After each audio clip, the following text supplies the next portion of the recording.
What's up, everybody, and welcome to the Gore podcast. It's your host with the motherfucking most, TJ Bowser, and joining me, as always, is your Dark Lord of Knowledge, the Chad himself, Chadwick Chrisman. What's up, bitches? And the Fluff Master Supreme host of Fatality Mortal Kombat, Mr. Big Johnny D. What's up, Gorehounds? And my co-host from Lights Camera Exploitation, your guide to exploitive cinema, and the other host of Fatality and Mortal Kombat Retrospective, the Doppelganger Kanga Banga himself from Down Under, Mr. Broder Kane. Howdy, howdy, mother lickers. Yeah, buddy. We got a doozy of an episode for you today, but first, you know what time it is. It's time for your Slice of Life! Big Johnny D, what did you do? Buddy. What did I do? Well, Brody and I did episode 7 of Fatality this Saturday. So go check that shit out on the website or YouTube and catch audio later this week. But it'll be a later episode. Other than that, man, I relaxed all day Saturday because it was a shitty rainy day.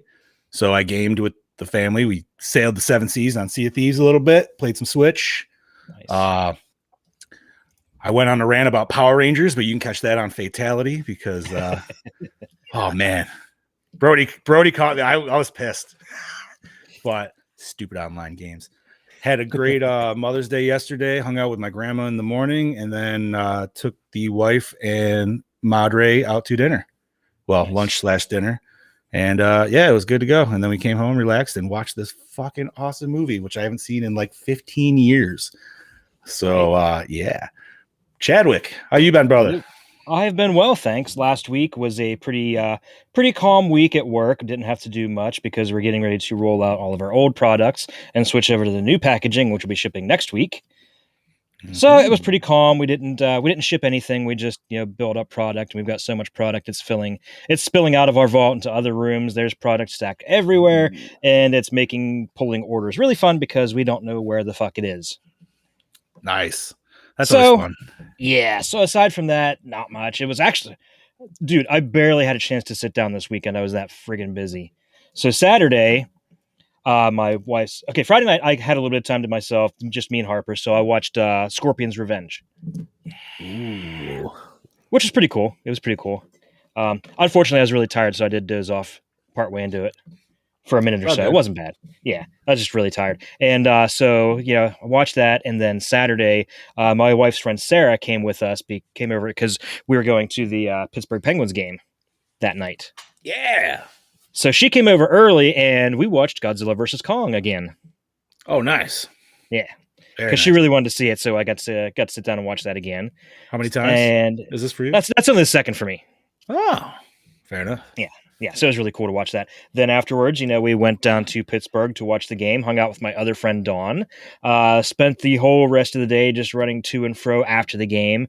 I did pick up the City Hunter Predator from Predator 2 from NECA. Very awesome figure. My favorite. My personal favorite. That's not the really big one at Walmart right now, is it? No. Oh. No, it's just standard NECA size. Okay. No, my son actually has that, and he already broke it. What, the big Predator one? That's like only $20? Dude, that's a pretty big one, too. Oh, nice. Very nice. That's it. But yeah, he accidentally stepped on it, so the laser on the shoulder cannon broke. Ooh. I mean, it's still connected, but like the actual plastic piece broke. No. I feel like TJ needs a infomercial number around him to get this figure. Call. Hunting season opens again. TJ, Predator is that 2. one of the ones that you were playing with when the guy asked if you needed help? Oh, that was such a good story, too. That was a great story. Never forget that one. So yeah, we did that, and then we came home. I played a little bit more of MK11. You're just after Brody and I's heart today, aren't you? I am just grinding the hell out of that game, just trying to unlock as many outfits and everything as I can. Have you hit the crypt yet? Oh yeah. How you like that, dude? That's pretty cool. That was pretty fun. I already found Reptile and smashed him with the hammer and got the Scorpion. Nice. Yeah. Very nice. And yesterday, I don't know about anywhere how the weather was where you were, John, but it fucking snowed here yesterday. Huh? Nope. Yeah. Not here. I took the wife. We had to. Okay, so my friend Sarah, she accidentally left her phone in my car, getting her stuff out of the trunk, so we had to run that up to her. So before we went there, we stopped at Wendy's to get a little bite to eat.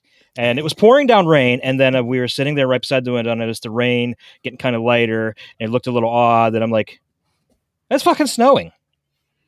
It snowed for like 2 hours straight. That's Steady snow. That's How fun. were your nipples? Oh, they were perky, baby. They were erect.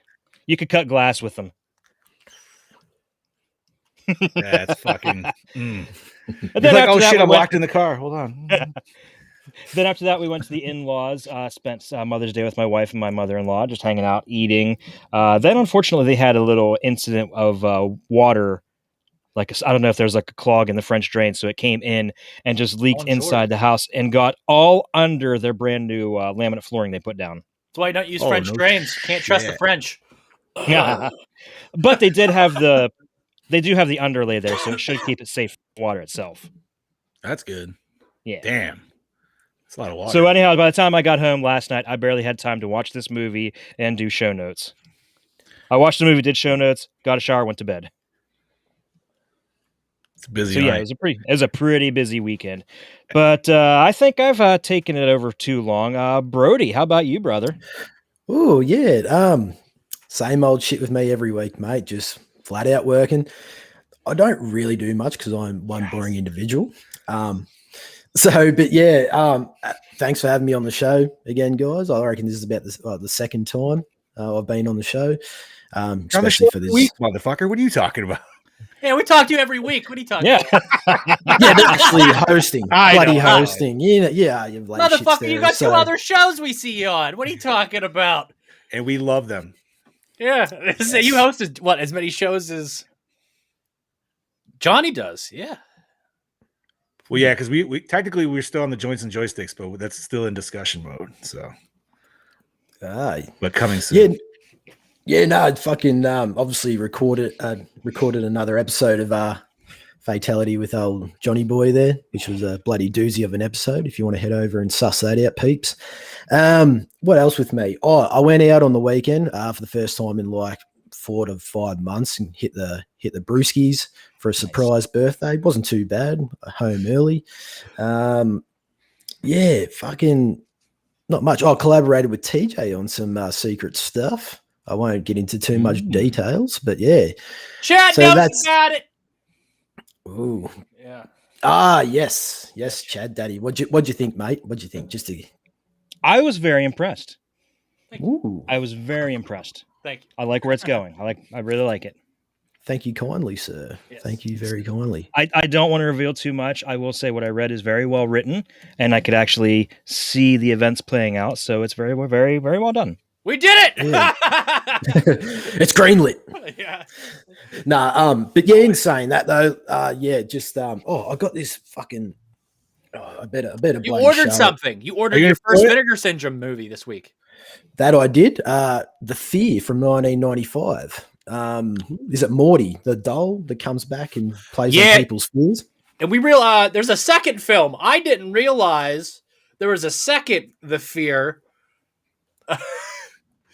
Someone was Yeah, like, "Hey man, you think the first film's fucking terrible? You should see the second one." And I was like, "What?" And I was like, "Oh fuck!" So I saw the trailer. It's even fucking more like the fucking Doll Man's even like bulkier and shit. Like Doll Man got muscles. It's fucking strange. Maybe he got wet and the wood just swelled. Yeah. Oh, okay. Fair enough. And I got this, which I did mention on Fatality, but I got this bloody fantastic Arrow Blu-ray release of King of New York with Nice. the old Christopher Walken A-list cast right there. Bloody doozy of a film. If you have not seen it, go and suss it out. Other than that, like I said, not much else is happening with me, but over to you, boss man. How you been, brother? Oh, just been busy. You know how it is. Breaking hearts and iTunes charts. Got a new book here. So I was at the old bookstore with Taryn earlier this week. Picked this fucking thing up for $9. $9. Look at this fucking thing. All of the Living Dead stories, including the eventful ending, the Twilight story, the Twilight of the Living Dead stuff. Yeah. Solo preview of that movie that was just greenlit not too long ago. What was it? Last week the story broke about Twilight of the Living Dead. Yep. So that the one excited to that's- read that. Is that the one that's direct? It's I'm like not just starting gonna next month, right? Yeah, I'm not going to try to say the word. What is it? Posthumous? How the fuck do you say that word, Yeah, Chad? that's right.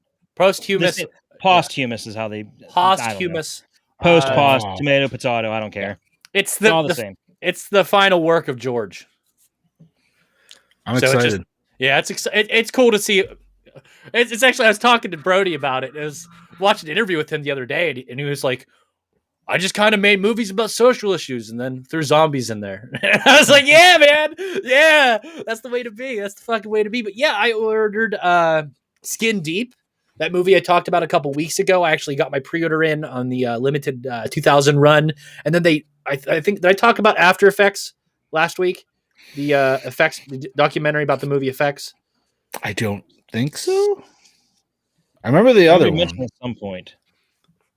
Okay, so yeah, they announced a actual Blu-ray release of the movie After Effects, which is a documentary on the movie Effects, which is about Pittsburgh filmmaking and the movie Effects that was shot around here, which is eerily similar to the Hills Run Red storyline, where they're making a movie and it's like kind of like a snuff film, but the only people who are aware of it are the people making, like, is the director. Oh. Yeah, so he's going around killing people and recording it. Nice. Yeah, what is all that noise? I hear someone walking around. But anyway. It might be my dog, and I apologize. Okay, fair enough. Can't really control that. But anyway, podcast here, podcast there. Yeah, just stay tuned for Project Louder stuff. We got some LCE Season 2s coming back in about 2 or 3 weeks. Yes. I have Nice. a little film trip I'm making in about 3 weeks' time. I'll be heading out to South Dakota for a week to spend with Jeremy Brown, who is the director of Friday the 13th Vengeance. I'll be hanging out with him and our buddy, what is his name? Is it Dave? For a week. Yeah, it's going to be cool. I'm excited to see South Dakota for the first time and just kind of relax. I haven't had a vacation in the better part of 3 years, so fucking A. Thank you, Jeremy and Stacy, for hooking me up with a little vacation. Appreciate it. So, without further ado, it is 1989's Pet Sematary, directed by Mary Lambert, who also did the Halloween Town movies, written by Stephen King. Don't know what else he did. Produced by Richard P. Rubenstein. Don't call it Stein. Dale Midkiff as Lewis Creed. Fred Gwynn as Judd Crandall. Denise Crosby as Rachel Goldman Creed. Miko Hughes as Gage Creed, Blaze Berndl as Ellen Ellie Creed, Brad Greenquist as Victor Pascal, I just said that, Michael Lombard as Erwin Goldman, Susan Blumert? Yeah. I don't know. Blumert as Missy Dandridge, Kavi Raz as Steve Masterton? Yeah, I don't know. Master Tits. Mary Louise Wilson as Dory Goldman and Andrew Hubestink. What the fuck is Zelba Goldman? Hubestink? Hubestink. Yep. Yeah. Music by Elliot Goldenthal. Cinematography by Peter Stein. Edited by Daniel P. Hanley and Mike Hill. Distributed by Paramount Pictures. Released April 21st, 1989. What a good year. Runtime 103 Miniotos. Budget 11.5 million. Gross 57.5 million. We got a doozy of a trailer for you guys today. Sweet. Let's roll that beautiful beam footage, baby.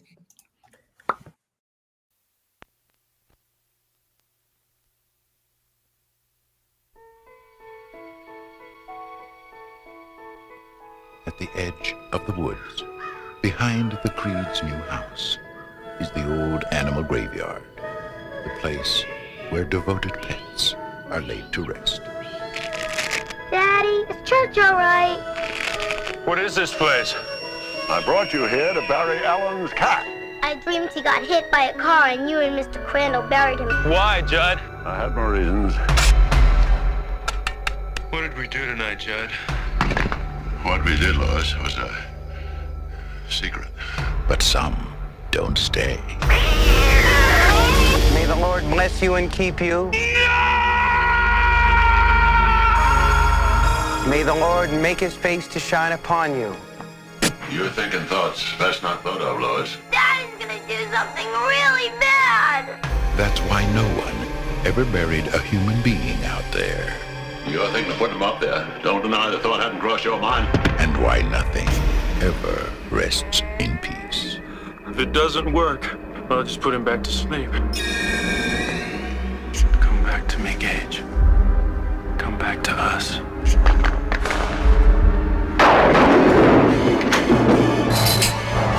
Paramount Pictures presents Stephen King's all-time best-selling tale of horror. Gage? First I play with Dad. And Mommy came, and I play with Mommy.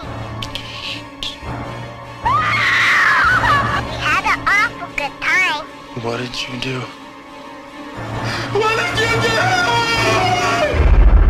Pet Sematary. Now I want to play with you.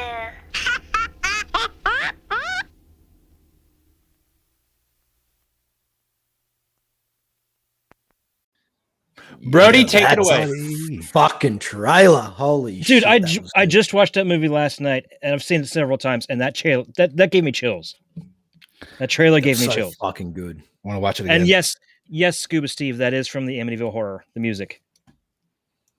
Nice. Very nice. Brody, read it. Eager to start afresh, the young Dr. Lewis Creed and his family and his wife Rachel, their daughter Ellie, and their 3-year-old toddler Gage moved to their new home in the small rural town of Ludlow, Maine, alarmingly close to a busy highway. However, after the inadvertent death of Rachel's cherished tomcat in an awful accident, reluctantly, a desperate Lewis will take his friendly neighbor's advice to bury it in an ancient Micmac graveyard, a mystical burial ground imbued with alleged reanimating powers. Now, despite the terrible results and the insistent warnings from a recently deceased, tragedy-stricken Lewis has no other choice but to go back to the Indian cemetery in high hopes that this time things will be different. Nevertheless, can the dead truly return from the grave? And that answer is yes. Not with good results either. No. No. And you think this motherfucker would learn the first time. But that's the whole point of the movie, isn't it? Yes. Fuck yeah, dude. Whose pick was this? This is Mr. Ramone's, wasn't it? I believe so. I didn't pick it, but I was more than happy to watch it. Absolutely. So, Bobby, thank you. Yeah, great. I haven't watched it in so long. I fucking love this movie, but I want to hear what Brody's take is because I know he is the number one.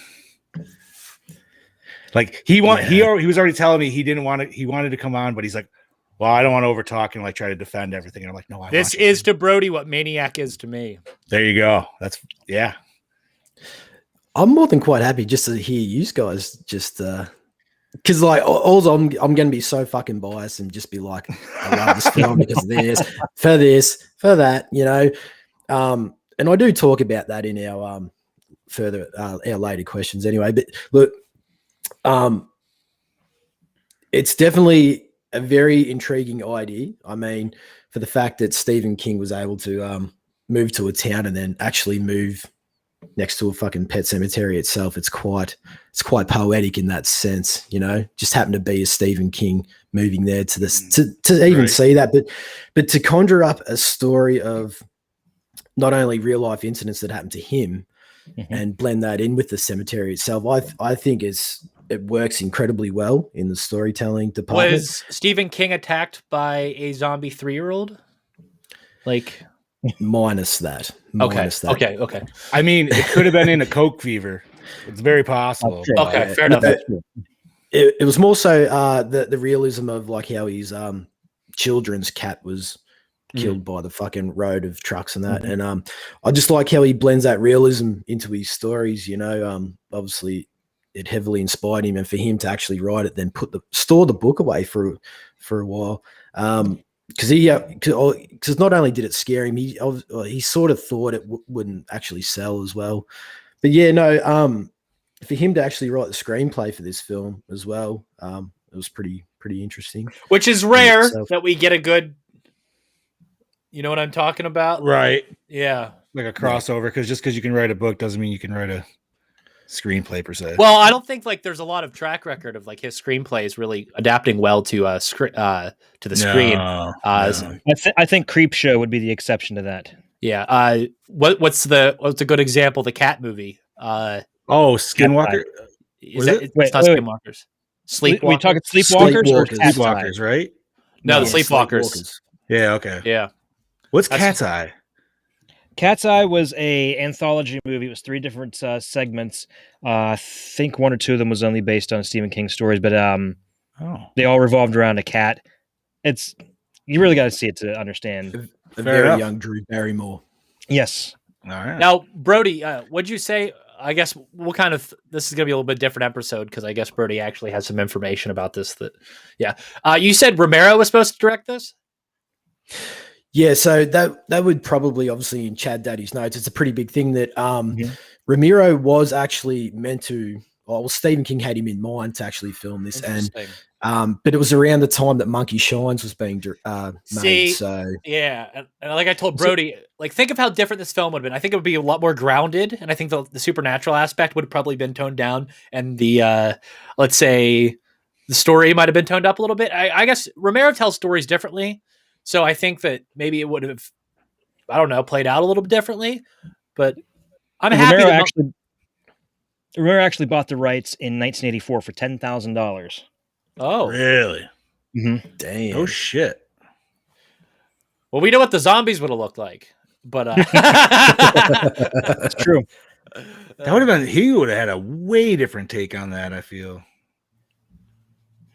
I was thinking absolutely. like something like the ghost stuff. I felt like would have been differently approached. I feel like some of the rubber reality stuff would have been approached differently. I don't know. Yeah. And I think Well, in even the original, go ahead. Sorry. even zombie Miko would probably have looked even scarier, a little bit more wrought because Yep. you know how Romero is, especially this time. Like, we just did Day of the Dead. Look how the zombies look there. And he So would anyway, have been hammering I Todd started- on Zelda's design too. Oh, Romero In the original book, there was also a Wendigo mentioned and partially seen in the storyline, and with Romero, we probably have seen a bit more of that too. Which we sort of vaguely get in some scenes. I mean, when Lewis takes, well, that's another thing I wanted to talk about. Even though we don't get to see it, and they don't really mention a Wendigo in this film, I mean, we sort of get subtle hints of it. And the biggest one is when Lewis is taking Gage to the Micmac, and you see trees falling around him. To have that in your mind, to think that the Wendigo is actually right next to him off screen is actually more scarier, I'd find. So- And revealing it. another element there, the Wendigo, was when they went up to Barry Church, and you hear this loud The scream loon, in right? the woods. Yeah, and it wasn't Okay. a loon. That was the That's- Wendigo. That's what I was going to ask, and not that I mean that could have been big questions, but no, that's kind of good that you hit, because I know it's more mentioned in the reboot, and Brody and I talked about it. I haven't personally read the book, but I obviously have seen enough behind the scenes shit to know that there's supposed to be a Wendigo and all this good stuff. But Okay, was as there any I other started- spots besides those two? Like just No. besides the loon and the tree? Is that it? Yeah, just Okay. that. Yep. But I actually started to read the book and just completely threw it the fuck down when it Really? mentions it mentions his son's death like a chapter or two before it happens, because like the one that chapter ends, like it says something like, "This was the last time he saw his son alive." I'm like, you're kind of blowing your load already. It spoiled the element of surprise. I'd seen the movie already, knew it was going to happen. I'm like, I just don't like the way that's written. And maybe I should have read it because I would have gotten more of the Wendigo. Mm. Gotten It more kinda into makes the me want to read supernatural. it. I'm not gonna lie. You know what the vibe I got from this? This is on a road leading to Derry. This is just like all bad shit. You know what I'm talking about? Like it's There's all just- happened in New England. Like this is, Right. in It's my just a lot mind, it of was- red milk trucks just. yeah, they're all heading to fucking Derry, and like Speaking of, did you guys notice the number on the truck that dropped Rachel off at the end? 666. Was it? I noticed that the very first time I saw it in theaters, and I always make a mental note of it every time I see it. That seems The kind of devil. odd because it didn't seem like. It seemed like oh my god, what the hell's his name? Paslov? Pascal. No, Pascal. Jesus Christ, Paslov. What the fuck? I mean, like he was trying to help her and stuff like that. So I don't know, like, or was it because like he took over the driver, where like the driver was sent by the graveyard? Maybe I don't know. seeing that It's, like it's control, not. It's not actually explained. because I know like it's not. It's kind of explained from Judd, but essentially like this land has a power over everybody, or at least the whole area in general. Yes. And it's hinted on more probably obviously in the book, but in the reboot too. But isn't it like it really calls the Jed through like his dead wife or something like that more? Is that, did you get that far? Yeah, in the originally, book? yeah. Okay. I think it's in the book, but I think it was cut out of the movie. Yeah, I was gonna say, I thought he might have mentioned his wife one time, but anyways, dude, this movie is probably one of the first horror movies I ever saw, and it instantly drew me in, like, to this day. And I think that, like, you know, the biggest scene of the movie is still just like heart-wrenching almost every time you fucking see it, no matter how many times you see it. Especially like, as a damn. father, it's even worse now. Oh yeah. Did your wife watch you with this? With you? Bits and pieces here and there. I told her it was like a pretty scary movie. I'm like, you probably won't like it. It's really scary. She's seen it before, but she hasn't remembered it. But when that happened, she got up and she's like, I gotta go give Julie a hug. And I was like, wow. I was like, I'm watching the movie. Like, what? Well, that was one question I actually had for you guys. And fuck it, you know what? I'll ask you now. Like, did you see this film with like a different perspective, like in terms of it being scarier, especially after having kids, compared to watching it prior to having kids? Like, oh yeah, definitely. absolutely. And that's actually the reason I can't watch it as well. Yep, makes sense. This is the first time of me watching it since being an adult. I was more nostalgic for the second film due to it releasing and me being young and whatnot. So I have a lot of VHS nostalgia for the second film. And again, that's another film I haven't watched or really revisited in a really long time. All I remember is dirt bike scene and Angry Mr. Krabs. Dude, we were talking about that the other day, Brody. Oh God, yeah, Clancy Brown is Mr. Krabs. I was wondering what that reference was. Yes. Fuck yeah, dude. And then, but then watching this as an adult and then just seeing it in this whole new lens as being a parent and just also appreciating it with just kind of having that experience in film knowledge now, I think that it's just a fantastic film. And I think I want to go on record and say that it's probably up there in the top 5 scariest films that we've reviewed on the show. I love this movie, and it all stems back to I saw it in a theater when I was 12 with my friend and his little brother. Did anybody else jump fucker. when the ball you fell? lucky fucker. When the ball falls in the living room, anybody else jump? I don't remember if I did or not. I know Steph did. I don't think it got me, but I know Steph jumped. Wait, is that the Judd's house scene? Yep. Whenever he turns around and Miko throws the ball and it lands in the middle of the living room and bounces, makes really loud thud noise. But the thud noise, what starts off the chain reaction of Miko just starting to throw shit around his house, like run around and start. The fuck is going? Speaking of throwing shit around your house, yeah, you know, right? Like what the fuck? He's got his own shit to worry about. What did you bury this week, bro? Like, wouldn't you like to know? No, but this is a fantastic movie. I can't remember. I think I told you guys maybe off air, but like this movie got me in trouble when I was a kid, dude, because it's so scary. Because I was stupid enough to show my younger sister, who was like 7-ish, I want to say. Yeah, so I had to stay in her room for the whole weekend because she kept having nightmares. Fucking A. And it wasn't even, yeah. And it was about the ghost dude. It wasn't even of like just because he fucking looked gnarly. Good guy. Yeah. He just looked fucking gruesome. Yeah, that's like one of my mates. He is petrified of this movie, something fierce. I can't even mention the word Zelda to him. So what's all right. So back in the day, me and him and his family would watch this film fucking endlessly. And it got to the point where I had a sleepover at his house and we watched it.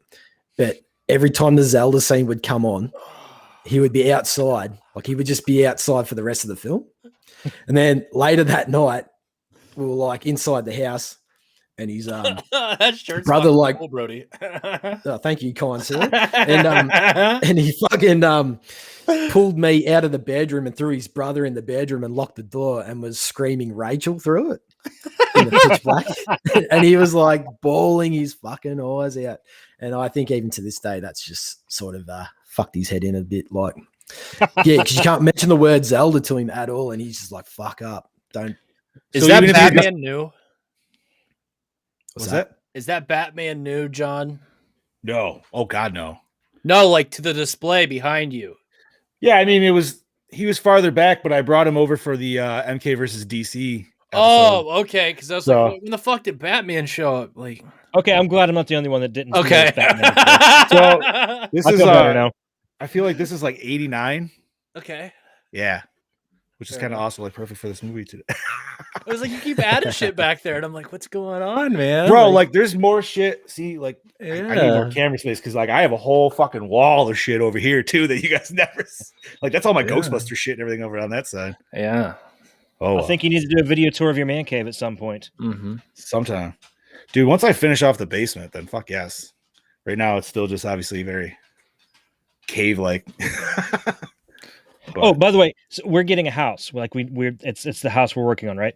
So my wife already has planned, like as soon as you walk in the front door, there's like the little entryway and there's stairs going on, and there's like a little wall here off to the side that was going to block off part of the kitchen. She's like, the arcades are going right there. Yes. Wait, so you're building the house? We're Built. renovating one. Yeah. Does it have a basement? Yes. Okay. Please do this for me because I mean, I'm still going to try to do it. Maybe once the kiddo's a little out, but I've always wanted a fire pole for obvious reasons. And not only this, but the fire pole, I would do it more Batman style. I would build it in the closets to where I'd go hide in an upstairs closet and come down to a downstairs closet. I don't know, man. As cool as that would be, man, it'd be hard getting insurance. Why do you have to tell them? Why do they need to know that? That's All you true. do is take a closet and cut the fucking thing out of it. Cut the And bottom. like I and said, put a big hole in the so what you do is Okay. you make it a deep Whoa. closet, but you make it a false short closet. You know what I Okay. mean? So you have a secondary closet door in the Yeah. back, and then that's your little back cave. Dude, and then here's What if even you the kicker start the part. fucking show? Like, where's Chad coming from? You fucking comes down from the fucking bat pole and then Hey, walks to his so- fucking desk. What's the best up, part Chad is- Daddy? At the bottom of the pole is where you store all your cosplays. So There you go. I mean, obviously you would have to get a Batman 66 at that point. You know what I mean? Or the Robin at least. But yeah, dude, that's always been my dream. So if you can, Chad, do it. Do it for The kids me. would love it because they love Ghostbusters. So Dude, Ghostbusters, Batman, fucking what? Just fire pole, man. It's sweet. Do it. Insurance would be a bitch though, but like I said, they don't need to know. I don't need to know. That's right. Anyways, so we don't have a Brody call-in review, seeing we Yeah, have the because we sexy have in person. motherfucker here. It's awesome. Bobby was supposed to send a video, but Bobby. Way to drop Hey, the ball guys! there, Bobby. hey, tune into the Machine Shop every Wednesday at 4 p.m. Eastern Standard Time to see Bobby. Okay, moving on. Boom. Look Yeah. behind the curtain, the skirt, whatever you want to call it, Ooh, under the skirt. under the Stellar skirt, idea. around the curtain. Put the mirror on the Are shoe. you ready? Yeah, let's do this. So Stephen King once mentioned that the only novel he wrote that really scared him was Pet Sematary. That scares me too, bro. Right? The role of Zelda, Rachel's terminally ill sister, is played by a man. Director Mary Lambert wanted Zelda and her scenes to frighten the audience, but did not believe that a 13-year-old girl was scary, so she cast Andrew Hubastank in the role to make something to be a bit off about Zelda. Y'all never watched The Exorcism of Emily Rose then? That's how you make a 13-year-old scary. Dude, I like that movie. Terrifying. I like parts of it. It got a little It- boring when it got to the whole courtroom The scenes. court, yeah, it was definitely it was all right though. I still enjoyed it. Anyways, Keep going, Chet. Okay. Did it! I want to see if Brody knows this. Do you guys know who was the first choice to play the role of Lewis Creed? Sylvester Stallone. Fuck. David Hasselhoff. No, but you're close. Wait, really? He has a very sexy chin. Bruce Campbell. Bruce Campbell. What? Really? Mm-hmm. Okay. Well, that so would have been a whole different fucking in movie another right world, there. George Romero directed this, and Bruce Campbell was the lead. What? Dead Dude, my eyes. mind can't And even wrap Bruce Campbell just killed the entire cast. dude, I can't even wrap my head around that thought of That'd be an insanely different movie. Holy fuck. Hail to the Wendigo, baby. Stephen King was present on location for most of the shooting of the film. The area it was shot in was only 20 minutes away from his home in Bangor, Maine. A.K. Derry. Nice. Yeah. That was actually a- on his insistence too. What's sorry, that? I just want to say. Oh, sorry, Chad. Yeah. No, go ahead. Go ahead. I was going to say, even though Stephen King was on set the whole time, Fred Gwynn kept coming up to him every day. He's like, "I need to pick your brain. I need to pick your brain." To the point where Stephen King's just like, "Fuck this! Like, I need to leave set." Like, Fred actually hassled him that much. That's awesome. I hope he did his accent the whole time he did it too. I need to pick your brain. Fucking Herman Munster. In Stephen King's novel, Judd mentions that a dog went wild in a nearby town and killed several people. This is a reference to the events of Cujo. Yeah, fuck that movie. It has one cool shot in it. The movie's terrible. The book is really good. Yes. Dude, that'd be a way cooler, like, instead of it wasn't Brody. actually, like rabies or whatever. What shot am I referring to? I'm guessing it's a dog scene. Fuck. Should I I never know watched this? Cujo, dude. I've always seen like a little bit. There of it. is an interior shot of the car where you get a 360 spin and the mom and the Oh, kid the are dog inside. POV? Yeah. Okay. The mom and this kid are inside the car and they're crying and the fucking camera does the full 360. It's fucking rad as shit. It's been hot minutes since I've seen that film. I think I've only seen it once. That'll be year 6 of Goremore. But like I said, I remember the book being way better. Yeah, we call that the years of the slow burn. That's I'll the tell you year of getting desperate. Yeah. Nonsense, dude. We could reach Nonsense. way deeper. Did you see the movie I sent you fucks today? We're not running out anytime soon. Like I said, I want to watch that just because Jerry Lawler's in it. Not to mention Ron Jeremy, Beetlejuice, and a Yes. multitude of other things. Wait, what? I understand that these I did are not all. get to see this yet. Oh yeah. Okay, I understand that these are all like gross people, and they have said and done horrible things. But this is going to translate to one fucking hilarious film. That's oh boy.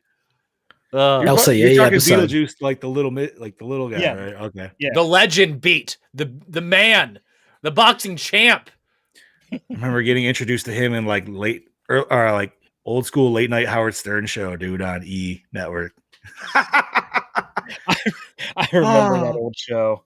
Dude, Remember his God. appearances on WCW and WWF? can't say that I do. There was a thing with Jeff Jarrett where he bumps into Jeff backstage. He's like, "Hey, watch where you go," and he's like, "Where you going? Slap nuts!" And he takes the fucking guitar and he breaks it over Beetle and he just fucks away. It's fucking awesome. That had to be pretty early there. 'Cause Now Jeff that's looked it Jarrett. up. When did does Jeff Jarrett still wrestle? Okay, Jeff Jarrett left the WWF in 1999 when he hopped to the WCW. In return, because that was about 2 weeks after Vince Russo left and started writing for the WCW. So it's probably late 1999, probably around October, November. It was right after he dropped the belt to China in that Good Housekeeping match, wherever he got the flour put all over him and the banana shoved in his mouth.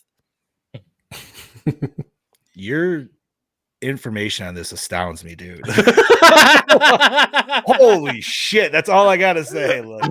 Yeah, I just want to say one of my favorite Christian Cage moments involves Jeff Jarrett when they were doing the whole Christmas thing on TNA the one time when Christian Cage was a part of it, and he came out and just totally ripped on Jeff Jarrett. Who the hell was playing Santa Claus? Was it Kurt I can't Angle? remember. No, it was before Kurt Angle. Okay. It was like I think the year before. No, before that even. Was it BG James, like Road Dog? No, oh shit, I can't remember who Okay. it was. But anyhow, he comes out. He's giving Christian Cage all these things, and he's pulling out like the shitty wig of looks like Jeff Jarrett. And he pulls out white denim pants. Where'd you get these? 1985. The topper was the shirt that said "Don't piss me off," and he puts it on. He just starts strutting around the real shitty like Jeff Jarrett does. Oh my god! If you can find it on YouTube, it's fucking hilarious. Well, that's enough about Double J. Jeff Yeah. Jarrett. Let's keep going. Anyway, actor Brad Greenquist has said in an interview that while in his gruesome makeup for the role of Victor Pascal, no one would sit near him while the cast and crew were having lunch. What? Those people suck. Weak as piss. Right? I'd be looking at that shit all day long. I'd be like, damn, dude. I'd be sitting there like, poking it with a Poking it. pencil. Right? That was a nice head injury, I do have to say. Mm-hmm. Dude. It's quality. Dude, they had some Exquisite. great makeup effects in this movie. That and Indeed. Rachel, undead Rachel at the end with the eye. Oh, I'm pretty Yeah. sure Heather Langenkamp's partner worked on this film. I bet you're probably right. I'm pretty sure.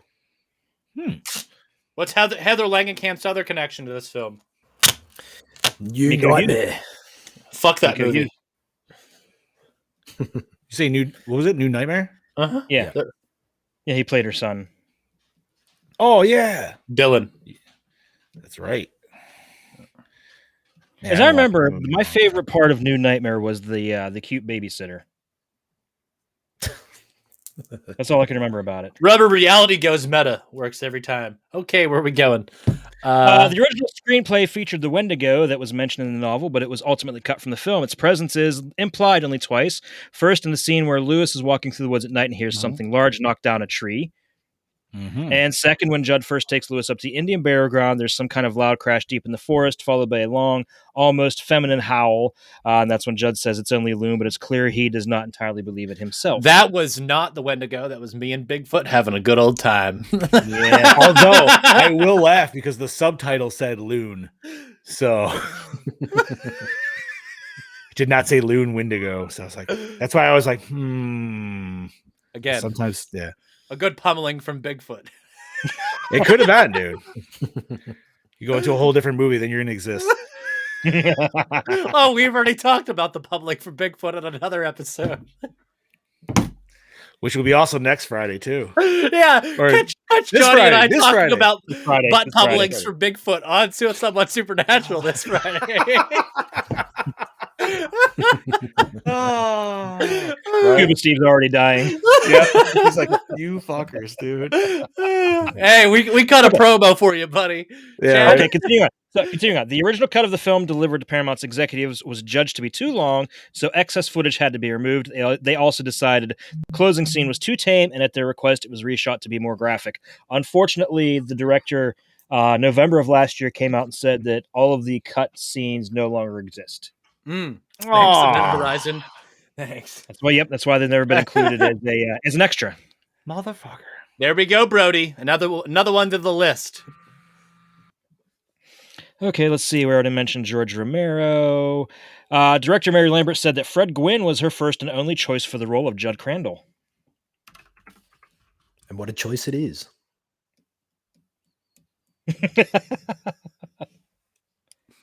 There he goes. We're dealing with stuff. Let's keep going. Poor John. This was the first film screenplay that Stephen King adapted from one of his own novels. I think it turned out to be actually pretty impressive. Yes, absolutely. I'm gonna look that up while you're talking about the other things that he's adapted there. I don't know about adaptions, but I know he did the screenplay for that Storm of the Century miniseries. Oh, And didn't he write Maximum Overdrives? what's some of your favorite Stephen King? Top 3. Go, Brody. No, fucking Pet Sematary, Pet Sematary, Pet Sematary. That's it. Okay. Nah, Pet Sematary, I guess The Shining, and I don't know, fuck, there's so many. Maximum Overdrive's a fucking badass movie. I don't know. Sorry I was pretty sad, but I was going to pick those 3 as well. Sorry about that, gentlemen. I like The Langoliers for some reason. Is that a Stephen King thing? Yes. Yeah. The It No, miniseries. You know what? It kills me to do this, but I'm going to have to replace Maximum Overdrive with The Mist. Ooh, yeah. I mean, if you want to dig a little bit deeper, The Shawshank, Green Mile, fuck me, like, Oh, Stand By Me. yeah. Oh, that's a fantastic movie. But we'll stick to horror for those ones. Yes. What did I miss? We're picking our top 3 Stephen King's films. Oh. Horror. Well, this would definitely have to be one. Is that Dreamcatcher? Is that the alien one? Yes. I got it. That's fucking scary. Then again, I'm scared of aliens, so. Oh, no, I've only seen it once. I don't really remember much. That was Wait, is that the with, one where they shit out the alien? That was the one with the New Kids on the Block, right?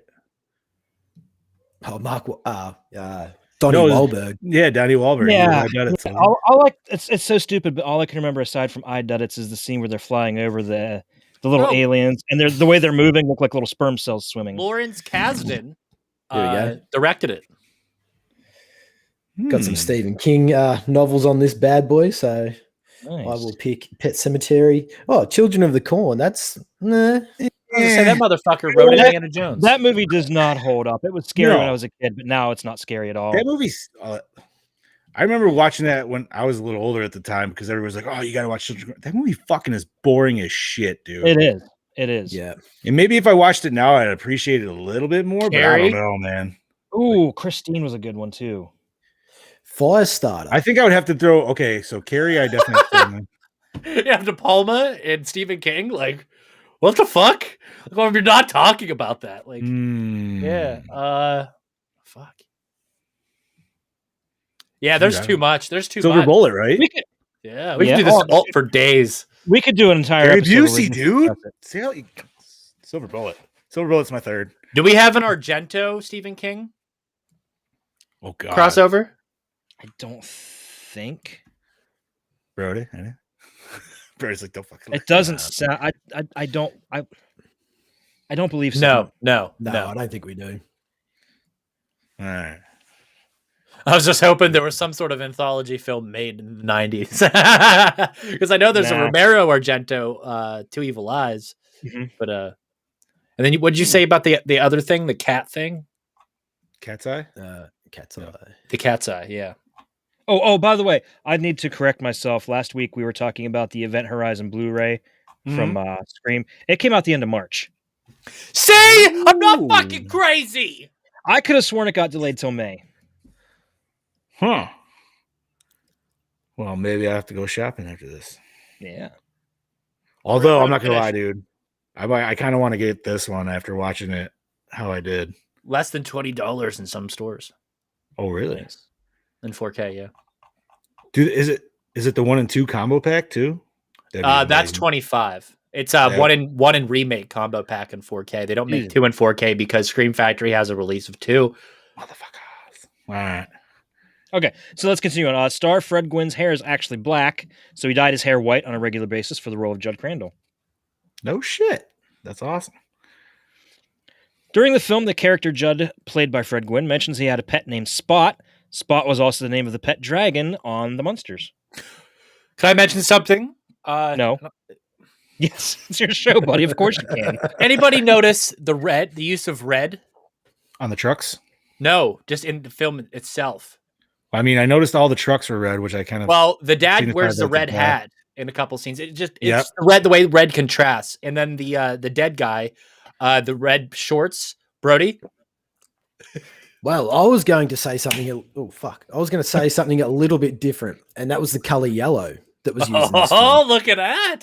Okay, Now you got me thinking of color yellow. Where was? Because all right, well, I'll name a couple of things where you can see the yellow. It's obviously the house itself. Mhm. Gage's baby clothes mainly throughout the film, even when he's killed by the truck. Rachel's mourning robe. The church's carrying case is yellow. The funeral flowers on Gage's coffin and gravestone are yellow. And Missy's flowers on her dress, even when she dies. So do you think this can be Damn. attributed to the amazing production design and art director of this film? Yes. And the fact that they Fair. use the same color palette throughout the entire film and the consistency makes this stand out and rival Nightmare on Elm Street films in production quality? Yes.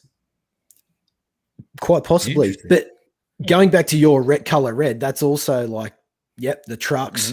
And even the house roof is red. So you got that yellow and red fucking there. Oh shit! Yeah. That's continuity. That's consistency. That's filmmaking, baby. That's fucking awesome. The fact that we're able to sit there and think about it and go back and Dude. pick that out. Yeah. I didn't even notice the yellow, but now I feel like I just want Me to neither. watch it again just to notice all the yellow. Again, this 4K Yeah. scan allows you to Oh. like relive this fucking film. Dude, It's- wow, that shit. Not to jump ahead, but that shit was money. Like, Well, what triggered it for me was on this viewing last night. I was like, I don't know why it come to my head, but I'm like, Lewis and Ellie have black hair, and then you've got Rachel and Gage have blonde hair, and they're the two that die. Well, it was just that's how it sort of started, and then I just sort of started picking up on the color throughout the film. Okay. And I was like, "Holy fuck!" Everyone Oh, else, God, I don't know. TJ. It was so stupid. You just meant it just hit me. You mentioned all the different colors of red. Now all I could think of is Silent Night, Deadly Night 2. Red car. Good observation.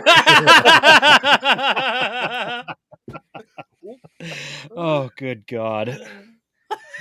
Need to review that. Yep, coming soon to a bonus episode near you.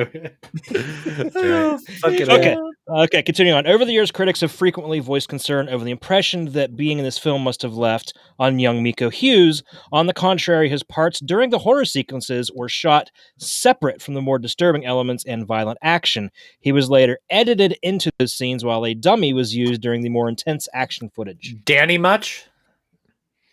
And do you know who made that doll? The guitarist from Tool, Adam Jones, worked on that doll. Nice. The one that catches on fire at the end? Yes. Okay. Okay, Man. continuing on. Ellie is psychic in the novel, but Mary Lambert's not convinced she was able to convey that in the film. It's actually kind of implied that members of the family have the shining. And that was because Carrie sneezed on her once. I mean, I kind of got that anyways. The fact that she was already like having the dreams and everything about it. You know what I mean? Like, Yeah, she very had some Halloween kind of, 5-ish, right? yeah, she had some kind of like connection to it, Mhm. whether it was like super nose, you know what I mean? Like on the nose about it, but There's even And a I'm- little like when Rachel's like to Lewis, still friends, Doc. Bit of a throwback another- to yeah. The Shining. okay. So that makes, I always thought it was weird that she kept calling her own husband Doc. And I was like, yo, are you that getting off on it? The fact that he's a doctor, you got to keep reminding them. What? You don't think Sarah doesn't walk around calling me the pod boss? Fuck you. I figured that would just be bedroom talk, but Yeah. whatever. It started no. that way. What Yeah, you she- do in the hallways is your business, buddy. Oh no, full on ass Mac. What's up, boss man? You know how it goes everywhere, buddy. Just can't keep As if you don't No, you're return not. that ass smack. Come on. Listen, I'll leave you, Chad Don't Daddy. play coy. There's- Don't play there's- coy. There's no way. Sometimes you just see it just chilling around the corner, and it just needs He it. gets it. Yeah, Oh, shit. I do that every time. yeah, All the exactly. time. Just walk past the wife in the You in the have to kitchen. take. Yeah, you have to take that opportunity. She does the same thing, so. Ooh. See, with yeah, that one Brody finger. could do the same thing, but he only hangs out with girls who already have boyfriends. See, he does, yeah. Yep. There's a story here he's not telling. That's okay. That's for after hours. Keep it on the hush hush. Project Louder after hours. you go. Oh. After dark down under. Ooh, Oh. got 30 in the title. I like it. It's just Brody drunk talking for an hour. And abusing everyone. People would pay good money to see that. Oh, I am people, and yes. Yeah, absolutely. Holy fuck. Oh, what else we got, Chad Daddy? Tom Savini turned down the chance to direct the film, Oh, so this could have been his first film instead of Night of the Living Dead. Watch your mouth. Oh, I'm not. Believe me, I wasn't talking bad about it. I just said this could have been his first. Oh God! I'm glad he went with Night of the Living Dead. Are you telling me there's a possibility where we could not have Monkey Shines or not Night of the Living Dead that we love and just cherish? That's crazy. I don't remember much about Monkey Shines, to tell you the truth. I've seen it maybe once. Filmed in the basement of Carnegie Hall, I believe. Sounds right. Yep. All right. Pittsburgh filmmaking, baby. Okay, keep going. Absolutely. When Victor Pascal is being carried into the clinic after being hit by a truck, a rabies poster with a picture of Cujo can be seen on the bulletin board by the stairs. Oh, nice. Yep. That's cool. Okay, another thing that Brody already mentioned was how it was inspired by actual events in Stephen King's life, such as when his daughter's cat was hit and killed in the road. He lived, there was a path to a pet cemetery behind his house too. And Judd, the character of Judd, is also based on his neighbor. Am I missing something? Do people regularly bury their pets in like their own cemeteries? I thought you just bury them in your backyard. Brody? Yeah. I was going to say, when I drove to Perth there, was it this year? We actually stopped at a pet cemetery on the way there. Oh, It was okay. crazy. Shit. Yeah, look, I don't know. It was very weird. I saw the sign. I'm like, I'm fucking going there to have a look. And it was like proper. Like they actually had little markings like made up for their pets. It was crazy. Now, Now, see that I can understand as opposed to like little handmade crosses made out of bedposts and table did legs. the graves get older as you got closer to the center? That's right. It was more of a square. It was Oh, like a did you- fucking. Oh, okay. It was like it felt like a normal graveyard, just for like little, just a lot smaller. It was really weird, but it was just cool to be actually at a pet cemetery because obviously I love the film so much. I There never. wasn't any Yeah, spooky rock formations or anything next to it or anything, right? No. As much as I would have loved to have seen that, John. Was that a rock Yeah. formation or a beaver dam way off course? Well, the beaver dam was right at the pet cemetery, but I was Yes. talking about the rock formation. Where Oh, the yeah. bad soils. The bad soil is. Was the So- beaver dam the barrier? I took would it as say such. Yeah, Okay. it's what always like lit up when like he was dreaming about it and stuff. And at the You end, know, of that it- could also be the like Native American Wendigo-ish as well. Just that visual of itself. Of the tree of like the woods and stuff. yeah. Do you actually get to Oh, is see that- it in the new one? Oh, I'm sorry, Brody. No. I was just gonna say, is that what you're calling the deadfall? The beaver? Yes, dam? the deadfall. Yeah. Sorry. There's a lot of imagery of that sort of stuff, isn't there? Hey, do beavers even exist in Australia, Brody? Nah, not at all. Dude, I seen one the other day. Where the fuck was I? Could you imagine Oh. the Australian beaver? I was in the mall and there was a big ass fucking stuffed beaver sitting there. I was like, holy shit, they're look at the huge. size of that fucking beaver, man. It's fucking big. Bet he's Look at got a that big beaver. hairy beaver. That's Yeah, right. it was a very big beaver. I mean, I was like, wow, look at the size of that beaver. And Like it was just like, 70s. wow, yeah. 70s beaver. Wow. That's right. Just like all up in. Could have used a trim. I would have just walked in. Nice beaver. There we go. It's stuffed. Okay, continuing on. The picture at Rachel's parents' house is a painting of Zelda as a child before her spinal meningitis. Gage is later seen wearing a similar outfit to signify that Zelda has come back through him, which was Rachel's deepest fear. And the Why was coolest that- part was Church was in the photo too. Yes, he was. Yep.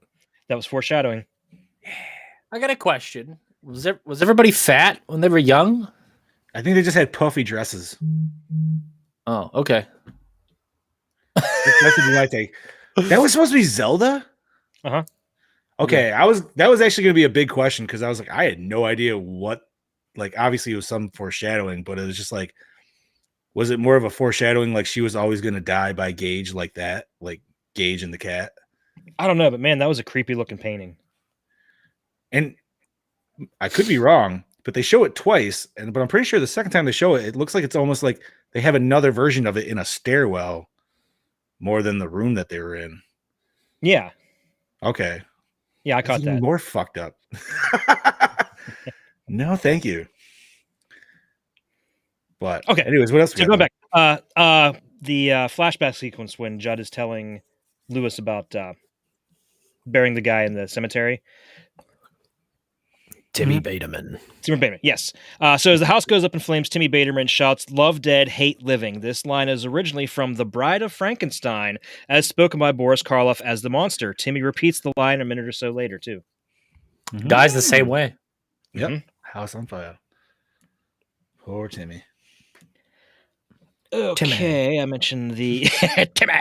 And finally, the original ending scene was more ambiguous. It showed only the undead Rachel entering the kitchen where Lewis is playing solitaire, leaving his fate uncertain.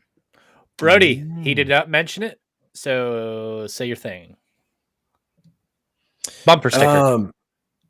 Oh yeah. Well, it sort of comes full circle at the end. You know, when you've got "Have you hugged your mum dad" label on the car at the start of the film. No, that's and- not mom, dad. That's MD, medical doctor. Oh, is it? Yeah. Right.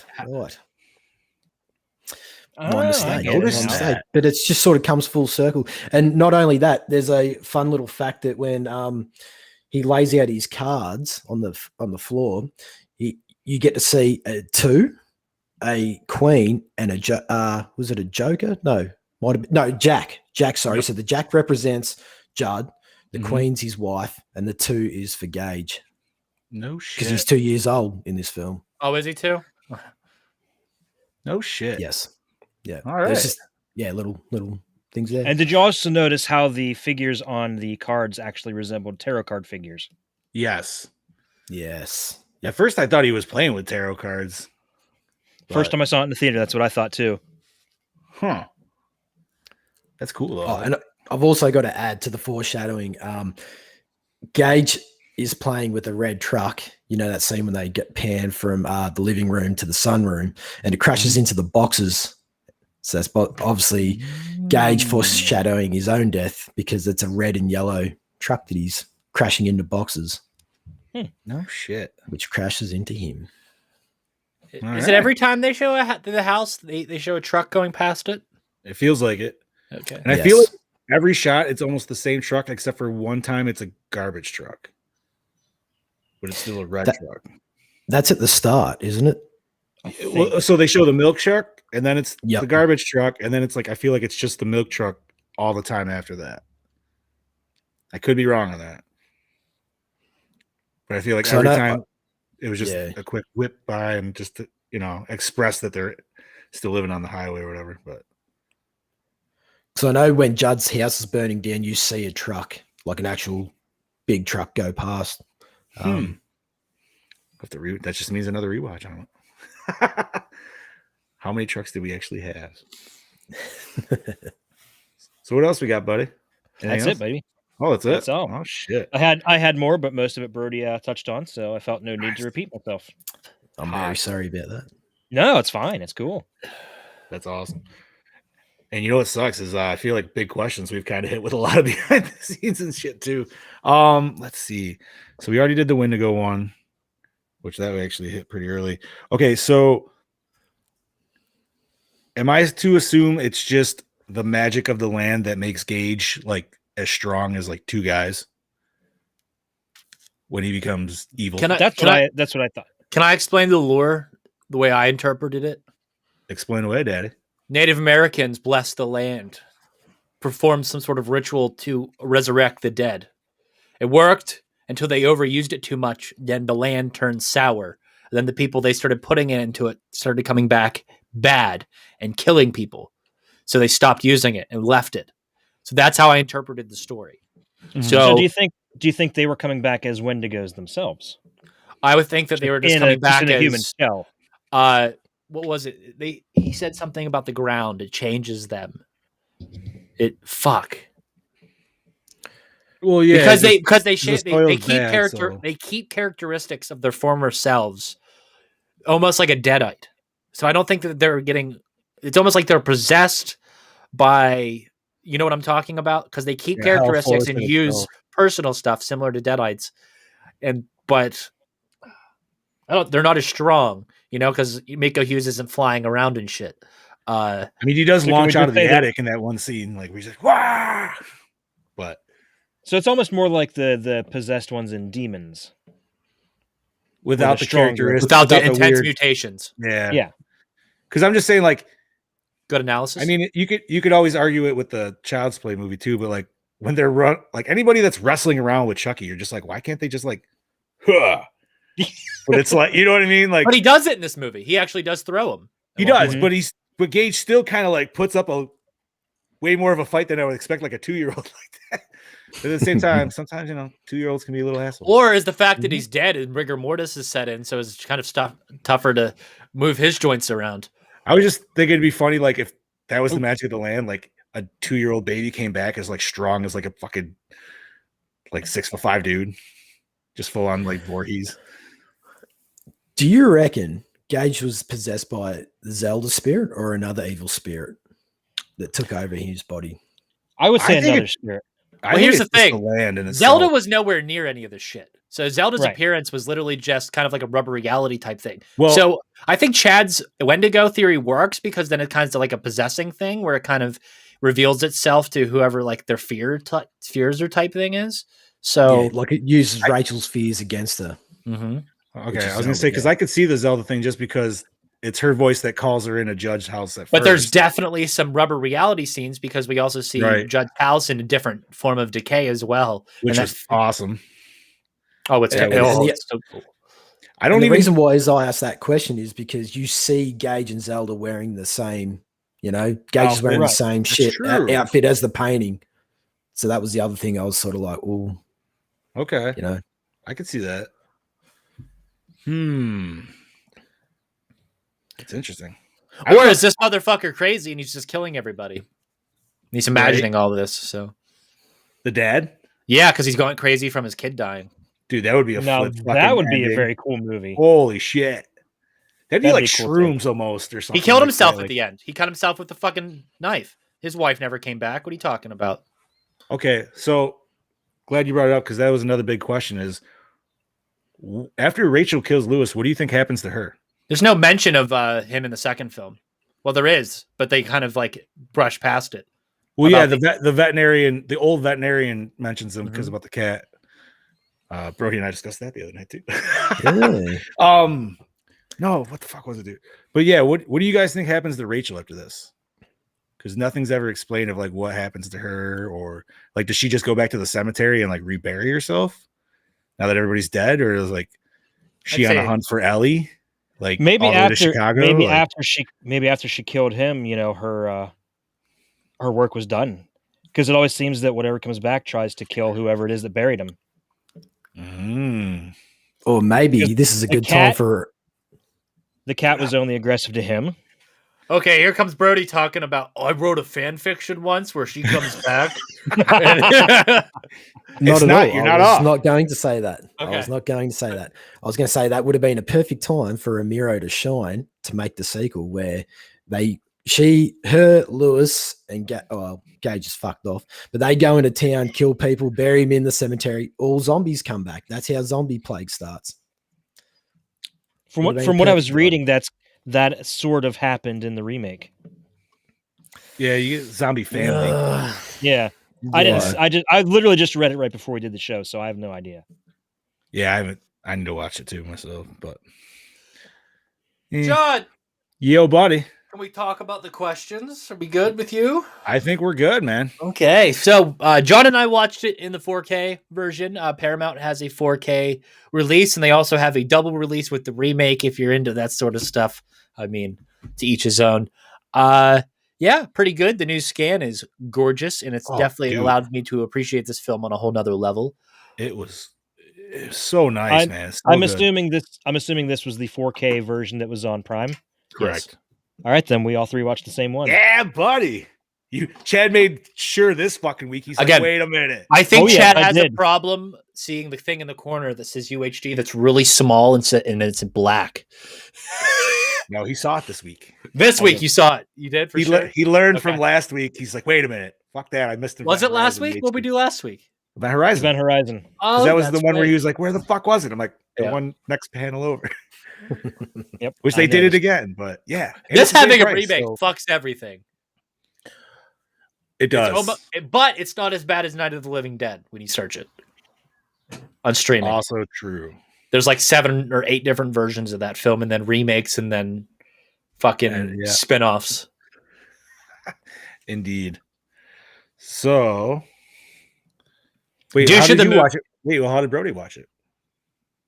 Good old YouTube. That was the only way I was able to watch it. 720p, fucking YouTube. Yeah. That's cool that it's Yeah, on I YouTube. know, but I still love the film, so Word. I'm not gonna, Hey, Brody, be sad about it. if the internet gets shut down tomorrow, how are you going to watch Pet Sematary? Wait, what is it gonna happen again? It's all up, it's all up Joe here. Cheeks, Mary Lou. No. Hey, we need to find like a whatever region Brody's in or a region free copy and send it to him. Well, the 4K is region free. He just needs to get a 4K player. I don't even have a 4K player.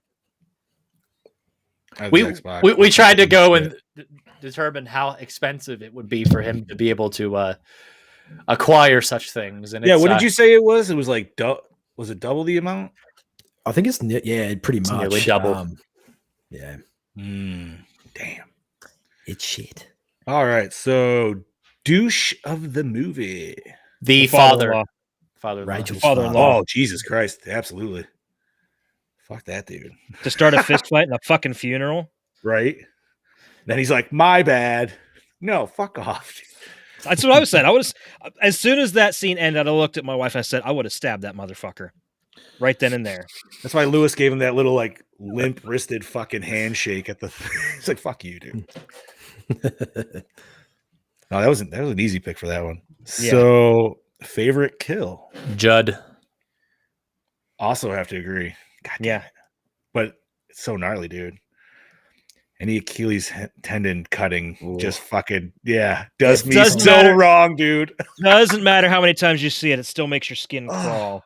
Right. Because I think we've all had that like just so close moment, man, where you get like a hit back there or some kind of cut, and you're just like, and now didn't Chucky also do that? But it was just like one quick swipe with the blade. Yeah, his was a lot faster. Like and Gage this was like sawing hacking into that it, shit, dude. He's like, ooh, cake.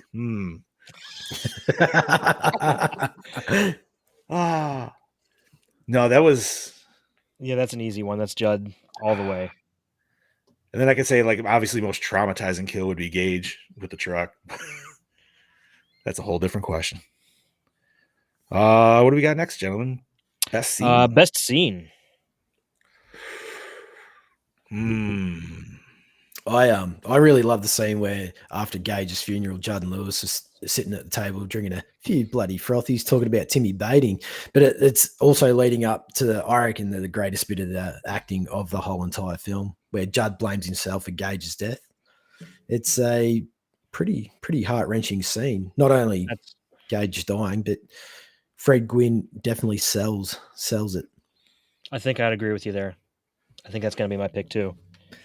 I was debating that or just the whole scene of Lewis just digging Gage up and leading up to burying him in the pet cemetery itself. Interior of Judd's house whenever Dr. What's his nuts starts hallucinating. Lewis comes in, just that whole once the moment he enters that house, it's just everything that ensues is just really, really, really cool.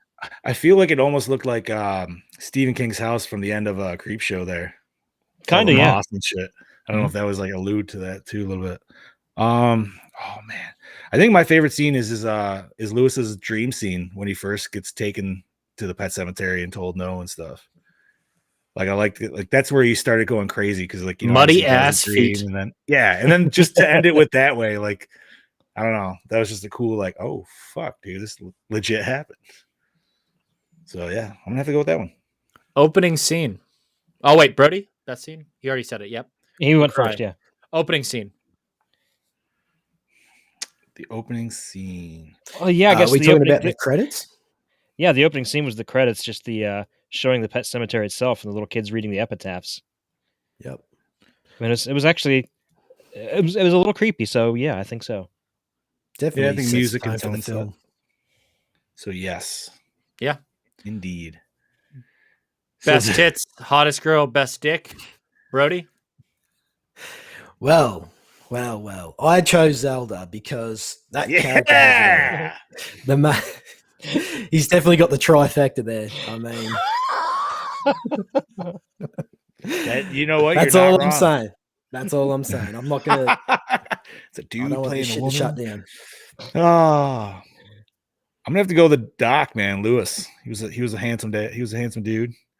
And before going insane, he would have been the total package in the 80s. Young, Mom's handsome pretty doctor. good looking. Yeah, she wasn't bad. He was just recently featured on an episode of Creep Show. Oh, really? I don't know. Something about the 80s shoulder pads with the butch hair.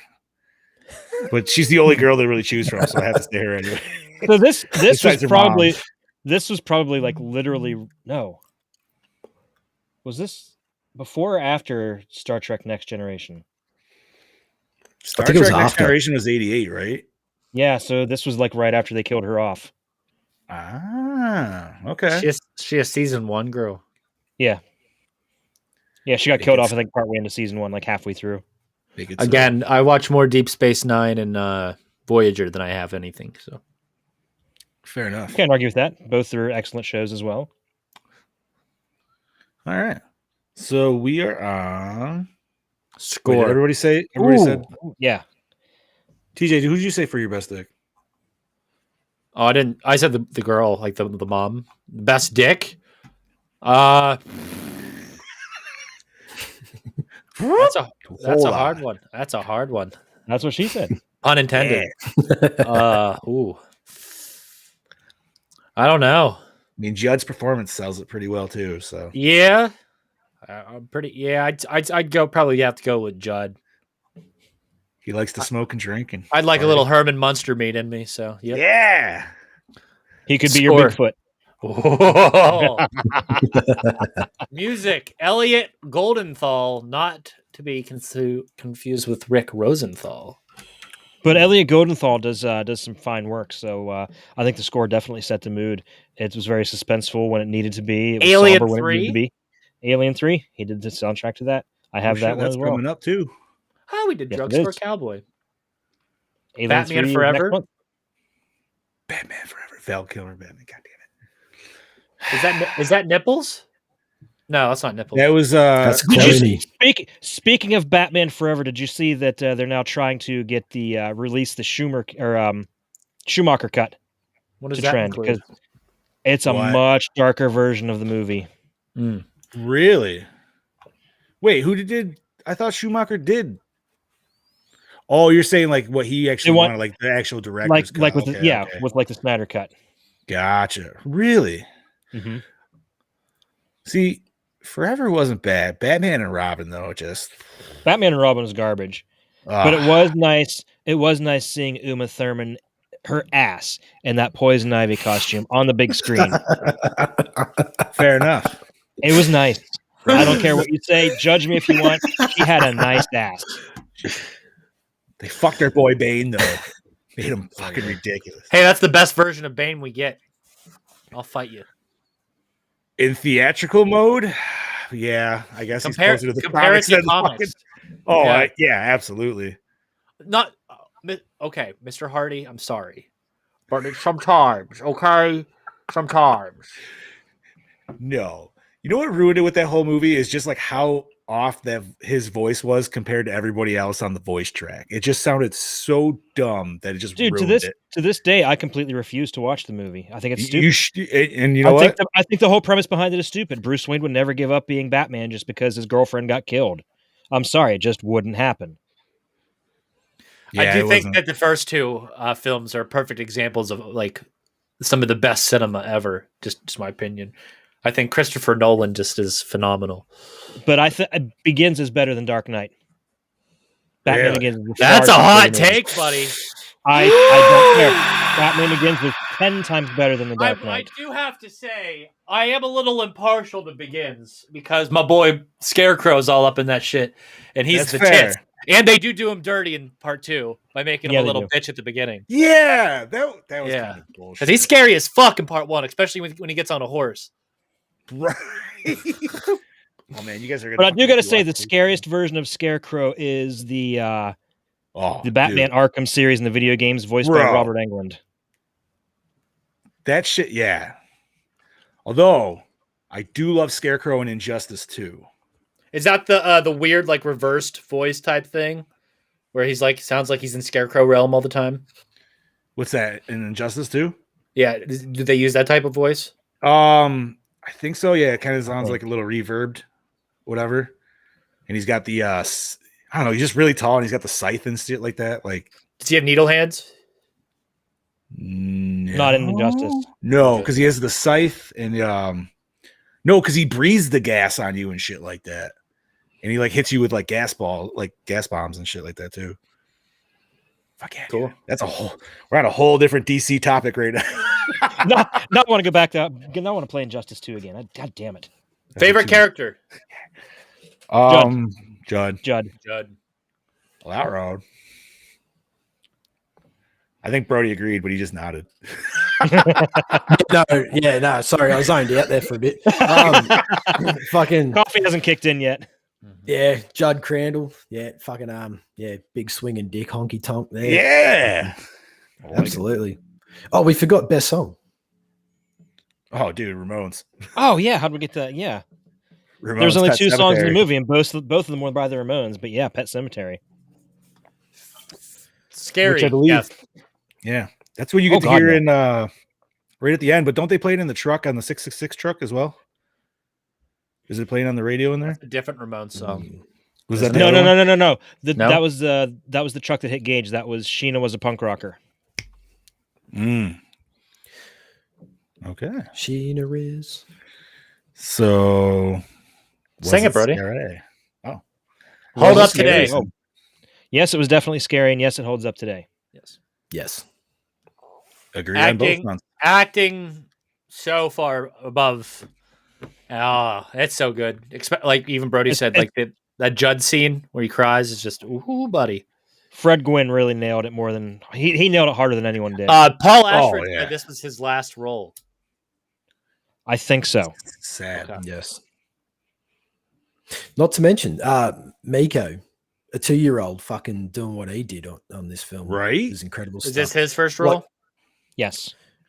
And they say you should never work with children or pets on this film, and everything worked out a-okay for him. It just fell into place. For him, yes. For the cat, not so much. Oh, that's right. Yeah, the cat was. He a bit said of the a cat was a nightmare. motherfucker. Oh, Yeah. really? They Yeah, had to use sorry. 9 different cats. Oh, different I will scenes. mention this is the second time we've seen a dead cat on Gore and More. Details later. Cat dead. What? Heather Man, would that's, love going that. back, that's going back a few episodes too. Yeah. Shit, we have done the sequel, haven't we? Yeah, we have. Holy Uh-huh. fuck. We're just waiting Early to do last year. The the third one, and yeah. then you can finish it off. 2016. Yeah. All Wait, right. did I put that on the schedule? I Or did I somehow overlook that one? I don't Chad. think that's on this year. That's a zombie movie. I Let's think I fit did it skip in. that one. Shit, I'm going to have to put that on there. Okay. Well, we can look at that. So what are we on now? Oh, we're on Boss Daddy's question. Okay, so Brody and I Sims. kind of talked about it earlier. We've been talking about it the whole entire episode. If you guys actually have been really thinking about it, this movie is fantastic. This movie is shot so fucking well. We already talked about the art direction and production design, just how quality looking it is, but visual storytelling is all there. The scenery is all there. The set pieces are glorious. Like I said, the Native American set styling on some of these is really, really cool. It feels like a Stephen King story. The setting feels like a Stephen King story. Like I said, it feels like it's right down the road from Derry. So I think that they pulled it off completely. I think it's a fantastic film. It's extremely effective today as it was when it first released. Brody? No, you're basically right. You hit the nail on the head at every turn. I will just mention the color grading in this film too. It really gives that harsh, dark shadow play that I fucking love so much. And I promise really you love- the HDR whenever in the 4K. yeah, Dude. All those It's colors are just money. Yeah. Speaking of colors, I just want to add this on. You guys mentioned TJ. You noticed the reds, and Brody you mentioned the yellows. How prevalent both those colors are. And do you realize that also carries over into some of his other works, especially the yellow and the red? The Village. Wait, I what? was thinking it. Oh yeah, It yeah. does! The red, you're the red right. balloon, Georgie's yellow rain slicker. Maybe that's why I felt like it was right down the road from fucking Derry. Okay. Did we get that in Maximum Overdrive? Because all get I ever think about greens. is Green Goblin face. There is a lot And of a lot red of in red Maximum blood. Overdrive. That's blood. That's true. That is very true. And Premise. Chad Daddy, just to let you know, we do not have Reanimator on the list. Okay, I'll have to see if I can add it in at some point. I would say take off The Thirst and put that one in there. That's just me The Thirst. though. Lost Boys 3.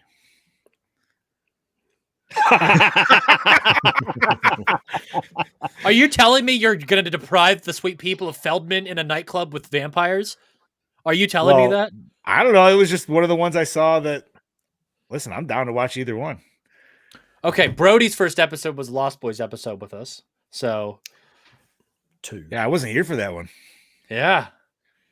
Was not. I could swap out Dead Heat for Reanimator. Dead We'll Heat. just. I'll look at it and we'll Yeah. discuss. All right. Okay. So We I all don't agree think- that the premise is the tits, like the cat's the cat's fucking graveyard. It is Cat's awesome. meow. Well, the cat's dead. Details later. Details later. Yeah. Rewind for days. They already remade it, and it's not that good. So yeah, let's rate it. Yeah, that's why we just rewound it. Instead. Yeah. Fuck the remake. Let's start with Brody. You know he's always gonna do give it a anyways. We always do anyways. Brody always gives us his score first. I really want to. I know. Like I'm that pretty shirt. sure you fucking know what it's going to be anyway. Okay, 5 from Brody. Okay, Chad, I'll give it a 4.5. John. Just a little shy of a perfect film. 4.8. I'm gonna give it a 4.75. 5 plus 4. What did Chad give it? 4.5. I didn't fucking do that right. Oh my god, what am I doing? Where'd you come up with like an 8? Yep. Backup Quackulator. It got an 8 out of 5. Perfect. Let's do it. 4.8 Woo! out of 5 for Pet Sematary 1989. Yeah. Pretty damn good. That's a high You happy, fucking Brody? rated film. I am. Could have been a 4.9, but someone decided to go a little bit less. I also believe that in The Thirst we see the reunion of the Frog Brothers. Yes. Oh, do we? That's Yeah. true. We did get that towards this end. The didn't end of- we? yes. Or the last one. I believe Right. we get to see one of the Frog Brothers in full vampire form.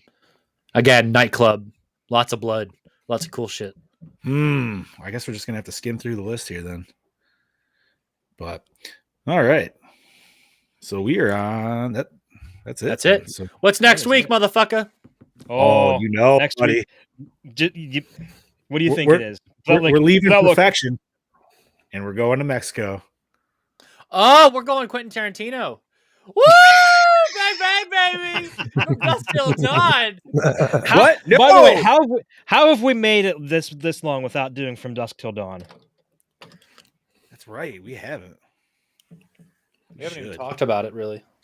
Wait, what was did we have a vampire's choice for this year? No, what did we do? We did zombies, werewolf. Or did we do vampires? I don't think we did vampires. Oh, yeah. What the hell was our choices? It was like decades and then God, I can't remember how we did the list. It was Comedy. decades, werewolf, Yeah. werewolf I know was a choice. And zombie movie, right? Yeah. But then TJ went all zombies.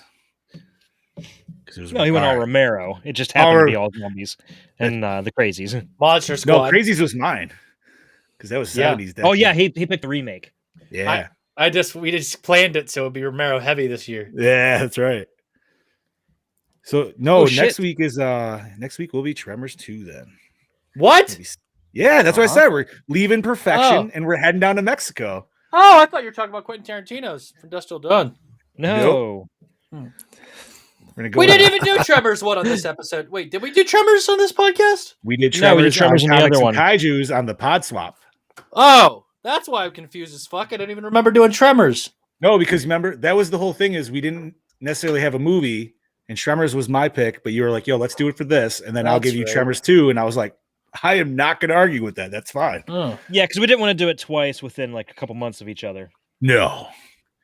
And I mean, Tremors 2 is fucking great anyways, but I do have to say, as much as Harper loved watching Tremors, I don't think she would mind watching it again.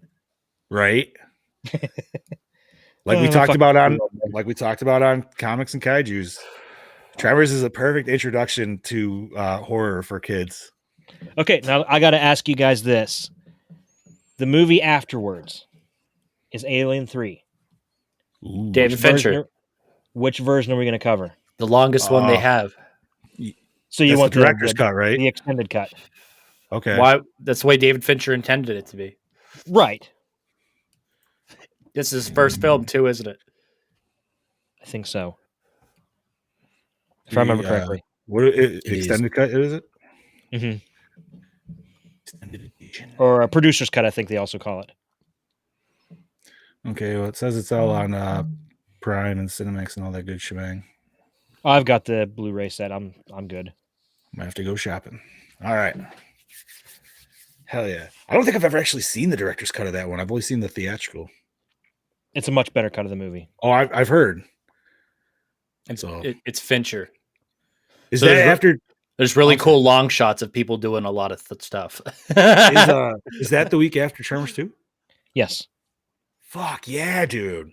Tremors 2, Alien 3, Land of the Dead. We got some good ones coming. We've been on a roll since like fucking February, man. I told you this is shaping up to be a fantastic year. Oh my god.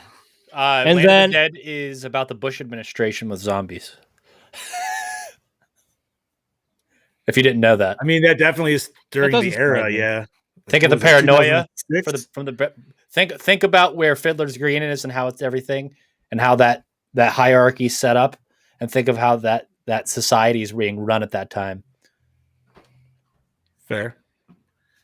We get into that on that podcast, though. Dude, hell yeah, man. This list is definitely shaping up. Not that June, I'm not so sure about because somebody picked The Void, John. Hey. Hey. I could easily change my later 2000s. No, because I want to see what everybody else thinks about it. What's that? That's a strange movie. It's like I said, dude, I've seen it once. Is that from the people who did Psycho Gorman? That I could not tell you. That's actually going to be at my drive-in this Wednesday. They're doing Psycho Gorman and they're doing what the hell is the new Nicolas Cage movie there? The Jeremy Gillespie. Jeremy Gillespie? He also did Father's Day. Wait, Father's Day, the skit and Creepshow? No, movie. Manborg. Manborg. The Shape of Water. Art department. The Void art department. Oh. Wait, yeah, The Void was a crowd-funded movie. Director Steven Kostansky. Yep, Psycho Gorman. Yep. Kostansky. Psycho Gorman. I still need to watch that one too, dude. Brody, you watched it, right? I've heard good things. Yeah, it wasn't too bad. Like, it was pretty. Is it on Shudder yet, or is it coming soon? It was on Shudder, wasn't it? No, maybe. No, it was. It is. Is it? Okay. Fair enough. I have to look. I don't know. All right. When's Joe Bob? Couldn't tell you on that one, bud. And say, didn't he just do what was last week's? Fuck. He just did one that we covered, wasn't it? I talked about it. He did Mother's Day not too long ago. Fuck.